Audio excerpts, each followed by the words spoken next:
Assalamualaikum warahmatullahi wabarakatuh. Perkenalkan, nama saya Abdul Rosid, NPM 3219110060. Saya dari Unisped PPTMO reguler 4D. Baik, saya akan membahas tentang jurnal pairing, tentang analisis pengaruh beban terhadap tingkat keausan ban sepeda motor pada jalan rigid beton.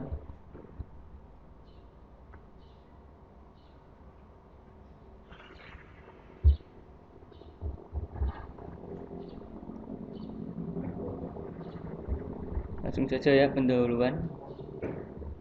Ban merupakan bagian motor yang bersentuhan langsung dengan permukaan jalan. Baik, teman-teman pasti tahu ya, ban roda itu seperti apa ya. Sudah tahu karena setiap hari kita berjumpa, ketemu, kita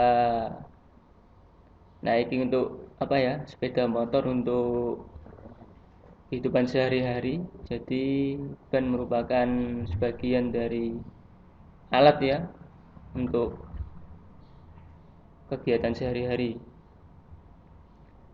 Baik, pemilihan ban yang benar sangat menentukan keselamatan pengendara dari bahaya speed pada jalan-jalan tertentu. Jadi kita menggunakan ban banyak sekali jenisnya ya. Kalau di jalan aspal, beton, atau jalan berkerikil lah, kita di setiap sepeda motor pasti ada jenis-jenis ban tersebut. Nah, nanti kita akan bahas di slide selanjutnya.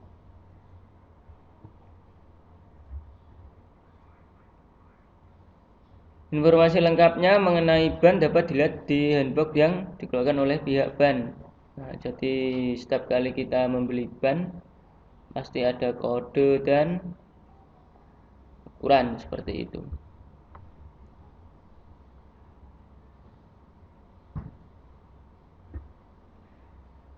Berdasarkan uraian di atas, maka penulis tertarik untuk menganalisa pengaruh beban terhadap tingkat keausan ban sepeda motor pada jalan rigid. Nah, ini yang dibahas oleh pembuat jurnal ini adalah keausan ban sepeda motor yang dijalankan pada jalan rigid atau beton. Nah, nanti dia akan melakukan penelitian ya.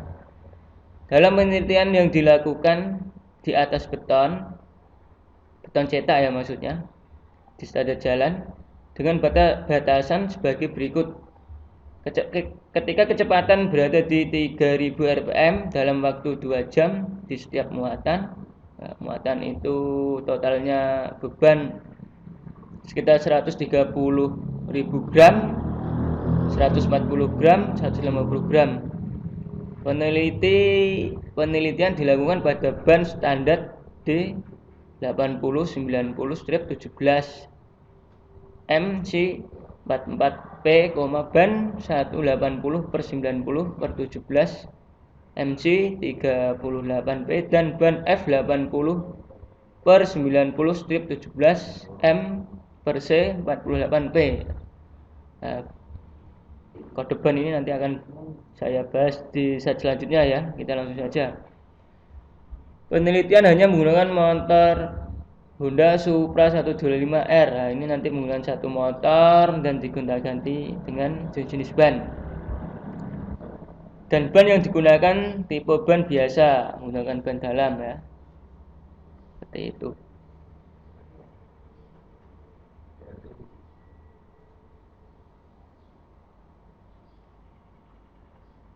Kajian pustaka. Kita harus tahu pengertian ban dulu ya.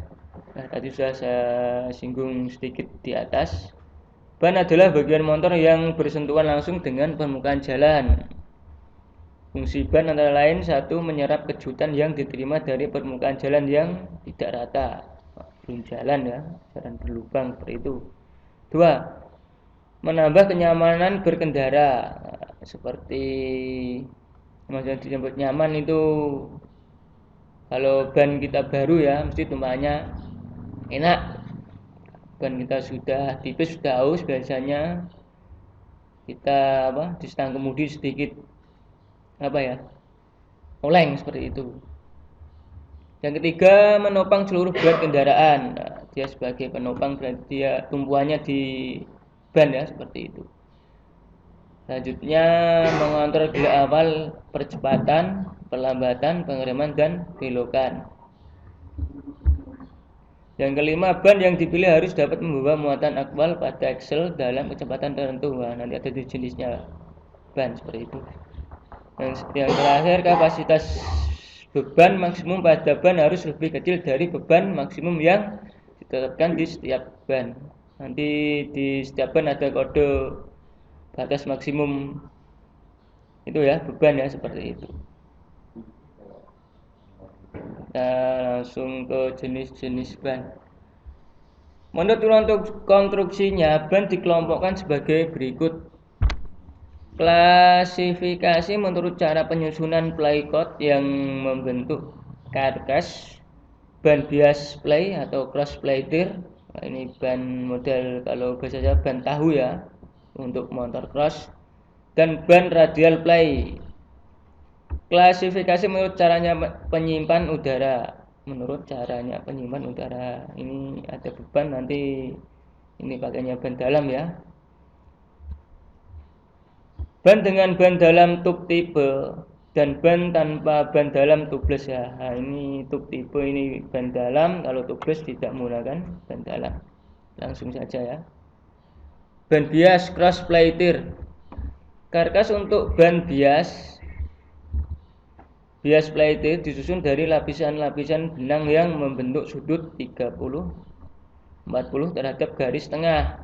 Nah, susunan seperti ini untuk menopang beban pada arah memanjang dan arah melintang. Nah, seperti ini kurang jelas ya, karena susunan benang itu ada di dalam. Jadi kalau kita mau melihat ya, kita harus lihat sisi dalamnya ini ya. Nanti akan ada garis-garis banyak, ini lapis-lapisannya ya, luar, tengah, ada beberapa lapisan seperti itu. Kita langsung yang B ya. Ban radial play. Karkas ban radial terdiri dari lapisan benang yang tegak lurus dengan garis tengah ban. Nah, berbeda tadi yang sama ban cross tadi. Ban radial yang rigid menghasilkan kemampuan membelok dan kemampuan kecepatan tinggi yang baik serta tahanan terhadap gelindingan yang rendah.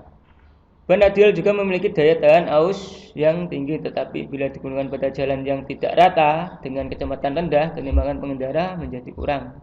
Nah, ini ban model halus ya, nggak berigid ya. Dia digunakan untuk jalan-jalan yang aspal yang mulus, aspal yang rata. Jadi tidak bisa digunakan di dalam keadaan medan yang berbatu atau gelombang seperti itu. Nah, ini contohnya seperti ini. Jangan lebih halus. Nah, ini lapis-lapisannya ban radial seperti itu. Terus kita langsung menuju ke perbedaan ban bias dan radial. Tadi saya sedikit menyinggung ya. Ini ada perbedaannya. Kalau ban bias, dinding samping lebih tebal, kaku dibandingkan dengan radial. Kalau ban radial, dinding samping ban tidak tebal, lentur. Telapak ban lebih kaku, telapaknya ya. Kalau ini tadi dinding samping lebih tebal, ini dinding sampingnya yang kaku. Ini yang ban radial, yang dinding sampingnya tidak tebal, lentur, tapi telapaknya ban lebih kaku. Nah, ini perbedaannya. Yang ban bias telapak kurang kaku dibanding ban radial. Terus dinding samping tebal akan mengurangi kelenturan di setiap gerakan, akan mempengaruhi penampang telapak ban. Kalau ban radial, telapak ban lebih kaku, dinding samping ban tidak tebal. Terus waktu kendaraan menikung, gaya penyampingan terserap oleh dinding ban yang lentur, sehingga tidak mempengaruhi kedudukan telapak ban dengan permukaan jalan. Nah, kalau ini dibuat seperti menikung tajam, ini sangat aman sekali dibanding dengan ban bias seperti itu. Terus klasifikasi ban menurut cahaya penyimpan udara. Ban dengan ban dalam tipe ban bias dengan ban dalam adalah ban bias di mana di dalam terdapat ban dalam untuk menampung udara. Dipompakan ke dalam ban, katup atau ventil air valve yang menonjol keluar melalui lubang pada pelek menjadi satu dengan ban dalam. Nah, ini menggunakan ban dalam ya. Nah, langsung saja.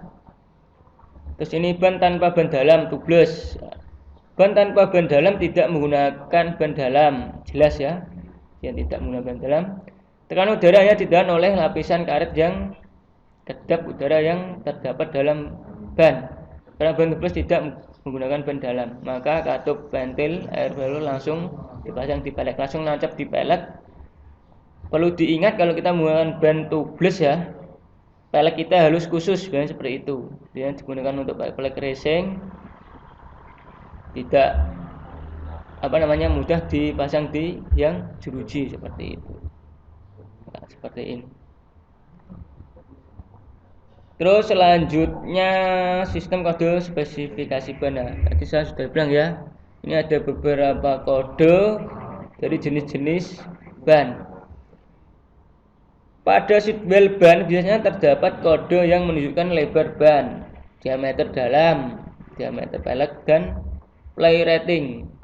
Untuk ban kecepatan tinggi terdapat kode tambahan, misalnya H, S, dan seterusnya. Nah, seperti ini ya. 90 per 80 strip 17 menyatakan ukuran ban. Biasanya akan ditandai dengan kode dengan format seperti 2.50 strip 17 atau 90 per 80 strip 17. Contoh 90 per 80 strip 17 sebenarnya dibaca 90 ini adalah 90 ini 90, 80, 17 ya, ini membacanya ya. 90 ini adalah menunjukkan lebar. Nah, lebar ini maksudnya ombo ya, kalau bahasa saya, ombo lebar. Kayak bahasanya sedikit bahasa pedalaman. Biasanya 90 ini menunjukkan lebar ya, dan dalam suatu milimeter. Dan 80 adalah persentase rasionya, persentase tinggi ban terhadap lebarnya. Sedangkan angka ketiga 17 artinya adalah diameter pelek. Nah, kalau kita lihat pelek kan seperti Matic 14, kalau Sport 18, kalau motor bebek 17 ya, kita bisa melihat di arah belakang tanda di roda tersebut. Tadi sudah, ini sudah. Dan nama kita langsung saja ya. Bahan baku ban ya. Bahan pembuatan ban ada sebagai berikut: benang, kawat, baja, nilon, aramid, rayon, fiberglass, or polyester. Biasanya bahan kombinasi, misalnya benang polyester pada lapisan ban dan kawat baja pada bagian-bagian sabuk baja dan bit yang umumnya terdapat pada ban mobil penumpang radial. Karet alam sintesis terdapat ratusan jenis karet polimer. Nah, biasanya bahan-bahan baku ban ini bercampur ya, karena dia hubungannya dengan kimia ya, seperti itu. Campuran kimia karbon black, silinsa, resin, anti-degraded, antioksidan, banyak sekali ya ini. Bisa dibaca. Nah, ini campur-campurannya. Koefisien gesek pada tipe ban terhadap permukaan jalan kita. Ini yang kita mau bahas ya. Mau menjelaskan tentang ban. Nah, ini kita masuk ke topik yang kita akan bahas. Koefisiensi gesek pada tipe ban terhadap permukaan jalan dikit. Nah, ini indikator kausan ban. Indikator kausan ban adalah petunjuk batas ban atau saat ban harus diganti. Nah, indikator ini maksudnya adalah kode. Nah, di sini ada tanda panah. Kalau tanda panah ini sudah mendekati garis-garis tir kausan ban, berarti ban sudah aus, seperti itu. Ban merupakan salah satu komponen terpenting dari kendaraan karena peranannya dalam fungsi keamanan. Nah, jelas. Kekerasan permukaan jalan adalah merupakan faktor utama yang memengaruhi koefisien gesek antara ban dan jalan, atau jalan yang kering dan permukaan yang halus akan memberikan koefisien gesek yang besar antara ban dan jalan. Namun sebaliknya, jika dalam keadaan basah maka akan memberi koefisien gesek yang kecil. Jadi kalau keadaan basah sama kering berbeda ya gaya geseknya ya. Makanya kalau kita lihat di motor-motor GP, kalau kita keadaannya basah kering, ban cepat-cepat harus diganti, seperti itu saja. Kita mengenal gaya adhesi ya, adhesi dan gaya histeris. Gaya adhesi dan gaya histeris. Kekasaran permukaan dalam petunjuk ditunjukkan, saya ulangi. Kekasaran permukaan jalan ditunjukkan dalam bentuk tonjolan-tonjolan yang akan kontak dengan karet dari ban. Jika gaya F terjadi tangensial pada permukaan jalan di mana permukaan karet bergerak relatif terhadap permukaan jalan, maka karet yang elastis akan mengikuti bentuk kekasaran dari permukaan jalan, seperti itu.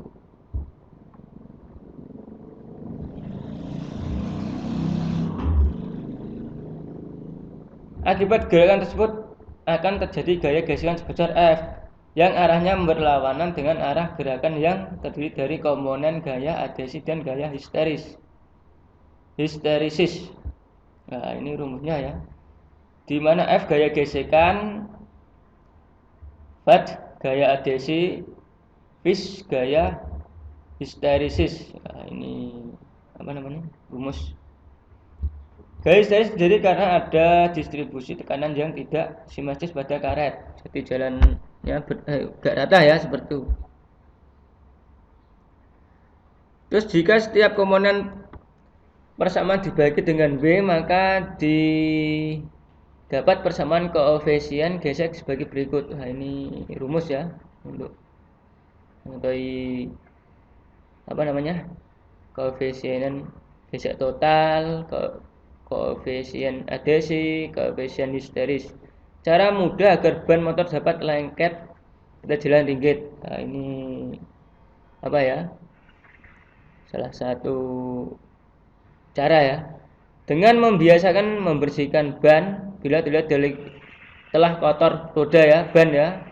Maksudnya ban telah kotor. Hal semacam ini membuat komponen karet ban tidak cepat mengeras sehingga daya cengkeraman ban pada permukaan aspal tetaplah maksimal. Jadi punya ban itu tidak boleh kotor ya, karena kalau ban kotor, ketempelan kotoran kan menjadi keras ya, nanti gaya gesekan kan semakin tinggi, akan cepat aus.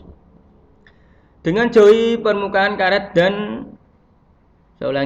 dengan jauhi permukaan karet ban terkontaminasi dengan zat cair yang memiliki kandungan minyak kurun waktu yang cukup lama. Hal semacam ini juga akan menjadikan molekul karet mengembang serta gampang terkoyak ban. Ban jika terkena minyak juga akan memengaruhi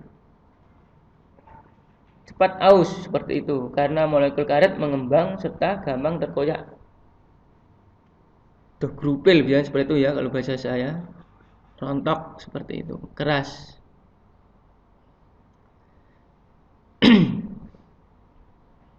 Nah, lanjutkan dengan metodologi penelitian. Variabel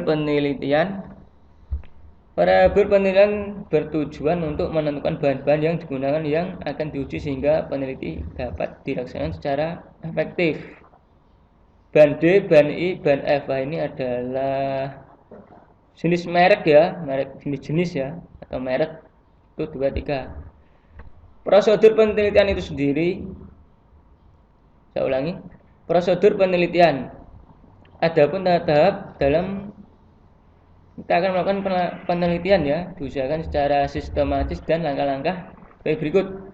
Satu, membuat alat penelitian. Nah, kita membuat alatnya dulu, dua, bahan-bahan. Ketiga, catat berat awal dan yang akan diuji. Nah, kita menggunakan itu ya, jenis nanti kita dari awal, pertengahan dan akhir. Kemudian ban yang dipasang pada balik belakang. Terus kita harus mengecek tekanan udara, timbang berat kendaraan dan berat penumpang. Terus motor di jalanan pada beton cetak yang sudah disiapkan dengan putaran 3000 rpm. Terus berat motor 103 kg sampai 150 kg. Terus penguji hanya melakukan selama 2 jam satu kali pengujian. Penelitian dilakukan tanpa pengereman. Terus catat berapa kausan ban setelah ujian ban berhenti, seperti itu. Nah, ini salah satu cara itu ya, penelitiannya. Terus ilustrasi penelitian. Ban bergerak di atas rol beton yang dicetak dari bahan semen yang komposisinya sudah disesuaikan dengan standar beton jalan. Dengan putaran 3000 rpm, dengan beban 130 kg, 140 kg, 150 kg selama 2 jam percobaan. Pembahasan. Data hasil penelitian untuk mengetahui pengaruh beban dan percepatan terhadap kausan ban maka diuji dengan tretir. Adapun yang masuk dalam tabel beban adalah beban muatan dalam gram, seperti itu. Dan kita mengukur kausan ban dan rata-rata per jamnya berapa, seperti itu menggunakan satuan gram agar lebih mudah menghitung setiap pengikisan ban dengan torsi yang sudah ditentukan menggunakan RPM, koefisien gesek permukaan jalan dikit berkisar kurang lebih 0,5 sampai 2,5%. Seperti ini tabel hasil pengujian pada ban D, torsi RPM 3000, beban 130 gram, 130.000 gram, berat beban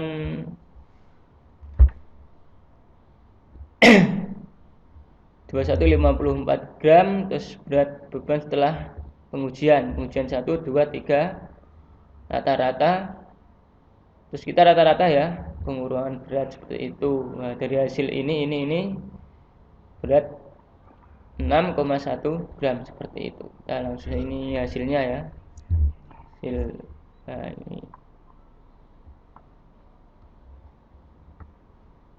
ini hasil pengujian pada ban iya tadi ya. Tadi D sudah I, hasilnya seperti ini sama. Terus hasil pengujian pada ban F ya seperti ini. Kita langsung saja.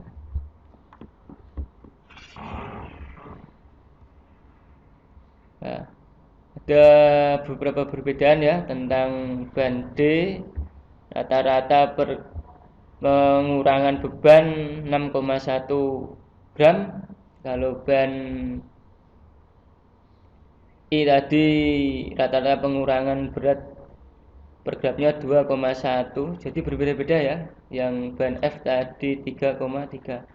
Jadi setiap jenis ban atau beban itu hasilnya berbeda-beda, seperti itu ya.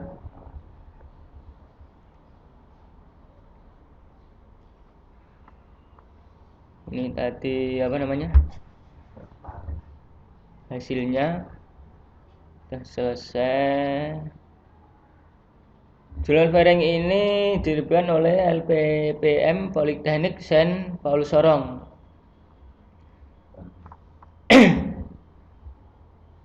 Penutupan. Berdasarkan hasil penelitian pada kesimpulan sebagai berikut ya. Nah, ini hasil ya, kesimpulannya sekaligus penutupan. Pada variasi beban 130 gram, saya ulangi, 130.000 gram, 140.000 gram, 150.000 gram bahwa untuk ban Dunlop didapat D D ya, tadi Dunlop ya maksudnya. Dari awal tidak hanya hanya dikasih D ya, huruf D dari Dunlop, didapat penurunan sebesar 1,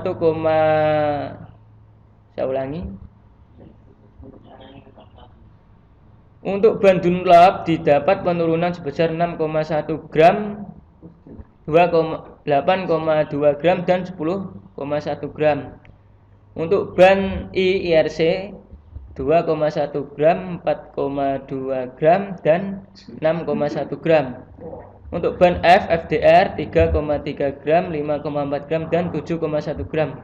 Bahwa ban yang paling baik digunakan adalah ban IRC karena tingkat keausan yang sangat kecil. Ban yang di tingkat keausannya paling kecil adalah IRC, dan ban yang tingkat keausannya paling tinggi adalah ban Dunlop. Maka didapat data bahwa pengaruh beban sangat berpengaruh pada tingkat keausan ban. Jadi ketiga ban itu bahannya berbeda-beda dan dikasih beban yang berbeda, tingkat keausannya juga berbeda-beda, seperti itu. Cukup sekian ya dari pembahasan di atas. Daftar pusaka anonim 2011, arti kode ban angka pada ban motor, seperti itu. Jurnal Fairing Vol 5 nomor 2 Desember 2020. Alfianto Stephen 2015 titik spesifikasi Supra X125. Sutarto, A titik LA 2016 titik analisa pengaruh distribusi berat terhadap pemakaian ban pada Honda Beat HDI, Doctoral Dissertation UM Pontianak. Ofriandi, A titik 2020 titik analisis tingkat keausan terhadap pemakaian ban merek A, B, dan C menggunakan ban standar 90/90 14 46P. Jurnal Surat Teknik, 7/2 156/93. Terima kasih. Wassalamualaikum warahmatullahi wabarakatuh.